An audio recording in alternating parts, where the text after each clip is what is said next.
Ladies and gentlemen, we need to talk about the most relatable spacecraft in human history. A probe built with billions of dollars, packed with cutting-edge science, launched with dreams, hopes, and PowerPoint slides. And when it was time to wake up and do its job, it said no. Today's episode is called The Space Probe That Refused to Wake Up. And if you've ever hit snooze on your alarm, this story is about you. The plan was perfect. Launch the probe, send it deep into space, put it into hibernation to save power, wake it up later to do science. Simple, elegant, efficient. This is the same logic humans use when they say, I'll nap for 20 minutes. Hibernation mode. Hibernation mode is basically sleep for machines. Low power, minimal system, barely breathing. Engineers love this. Batteries last longer. Electronics survive harsh space. They program the probe very carefully. Sleep now. Wake up on this date. At this time. Do not miss it. The probe nodded digitally and closed its eyes. Wake up day. Wake up day arrived. Mission control is excited. Coffee flowing, screens lit, people smiling. Someone says, all right, let's wake it up. They send the signal. Nothing. The second signal. No problem. Signals take time. Space is big. They send it again. Still nothing. Someone clears their throat. The third signal. Now the room is quiet. Engineers stare. Clocks tick. Sweat appears. Still nothing. The probe is not waking up. The probe is not responding. The probe is ghosting. Probe energy. Let's be honest. This probe has attitude. You don't ignore Earth by accident. That's intentional. This probe didn't malfunction. It made a decision. It woke up, checked the universe, and said, yeah, I'm not doing this today. Mission control. Panic mission control goes into crisis mode. Check the batteries. Check the antenna. Check the temperature. Everything looks fine. Which is worse, because now you don't have an excuse. The worst phrase in science. Someone says, according to the data, it should be awake. Should. That word has destroyed more dreams than gravity. Why this is terrifying. This probe isn't near Earth. You can't reboot it. You can't tap it. You can't shake it. It's millions of miles away. If it's asleep, you are respectfully locked out. The probe's POV. Imagine being the probe. You've been traveling for years. No sunlight, no scenery, just stars and silence. Then suddenly Earth yells, hey, wake up, do science. And the probe is like, absolutely not. Engineers start negotiating. Engineers do something wild. They start negotiating with a machine. Okay, maybe if we send a softer signal, maybe we're being too aggressive. That's how you know things are bad. Sending love letters. They send commands like, hello, are you there? Please respond. This is not science anymore. This is dating. Time passes hours, days, nothing. The probe is deep asleep or dead or ignoring you.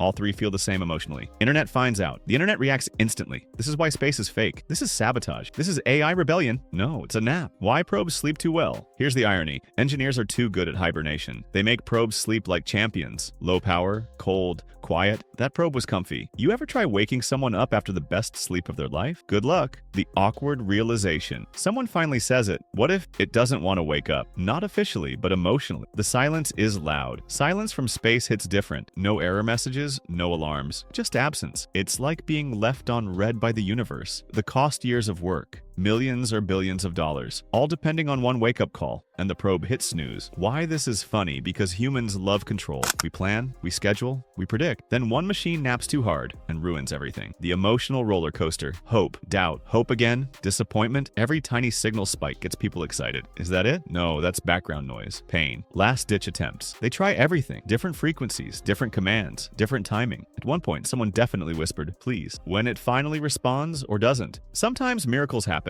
The probe wakes up late. Other times, nothing. And scientists have to accept it. Acceptance. This is the hardest part. You don't get closure, you don't get answers, you just get silence. And a lesson. The lesson. Space doesn't care about your schedule. Machines don't care about your excitement. If something can sleep, it might oversleep. Final rant. We want perfect missions, perfect timing, perfect control. But space reminds us, you're not in charge. You're just trying. Closing. So here's to the probe that refused to wake up. Floating, dreaming, ignoring Earth. Honestly, respect.